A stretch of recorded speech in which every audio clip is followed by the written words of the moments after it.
আসসালামু আলাইকুম। আমি মোহাম্মদ রেজাল হালাদার আপনাদের সাথে আছি। প্রথমে আসি দেশের খবর। টিন সার্টিফিকেট থাকলে কি ট্যাক্স দিতে হবে?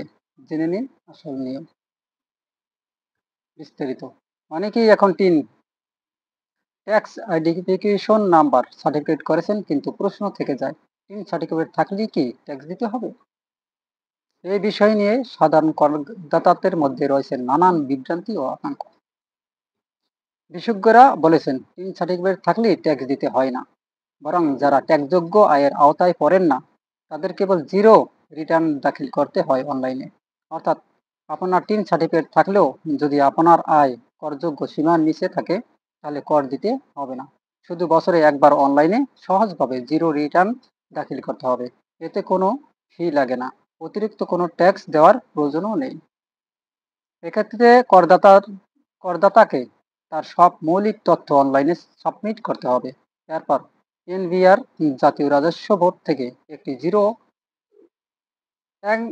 অ্যাকনলেজমেন্ট রিসিপ্ট দেওয়া হয়, যা প্রমাণ করবে আপনি নিয়ম মেনে রিটার্ন দাখিল করেছেন।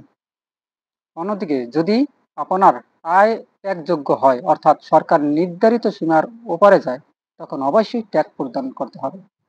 আর এই ট্যাক্স প্রদান করাই প্রত্যেকটা নাগরিকের দায়িত্ব হবে বলে আমি মনে করি। বিশেষজ্ঞরা পরামর্শ দিয়েছেন যাদের টিন সার্টিফিকেট রয়েছে কিন্তু আয় কম, তারা যেন নির্ধারিত সময়ের মধ্যে রিটার্ন জিরো রিটার্ন জমা দেন। এতে ভবিষ্যতে কোনো আর্থিক জটিলতায় পড়তে হবে না এবং আইনগত দিক থেকেও থাকবেন নিরাপদে।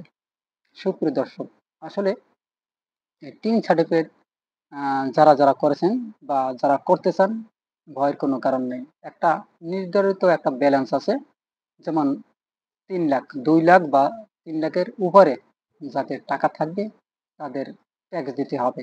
আর এর নিচে যাদের অর্থ থাকবে, অর্থাৎ তারা শুধু জিরো টলারেন্স নামের একটা রিটার্ন দাখিল করবেন এনবিআর এর মাধ্যমে।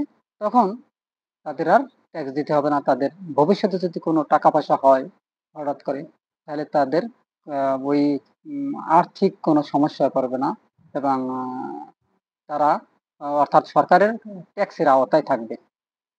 এখন এই টিন সার্টিফিকেট নিয়ে কোনো আতঙ্কের কোনো কারণ নেই। সুপ্রিয় দর্শক, আপনারা ইচ্ছা করলে এটি খুলতে পারেন। যাদের অর্থ কম তারা জিরো টলারেন্স দাখিল করবেন প্রত্যেক বছরে একটা নির্দিষ্ট সময় এবং আ তাহলেই তাদের ঝামেলা শেষ। সুপ্রিয় দর্শক, আপনারা কি মনে করেন? আসলে এটা কিন্তু একটা ভালো পন্থা বলে আমি মনে করি। আপনারা কি মনে করেন? অবশ্যই কমেন্টের মাধ্যমে জানাবেন। সুপ্রিয় দর্শক, যদি ভিডিওটি ভালো লেগে থাকে আমার চ্যানেলটি সাবস্ক্রাইব করুন, লাইক ও শেয়ার দিয়ে সবার মাঝে ছড়িয়ে দিন। আজ এ পর্যন্তই। আসসালামু আলাইকুম ওয়া রাহমাতুল্লাহি ওয়া বারাকাতুহু।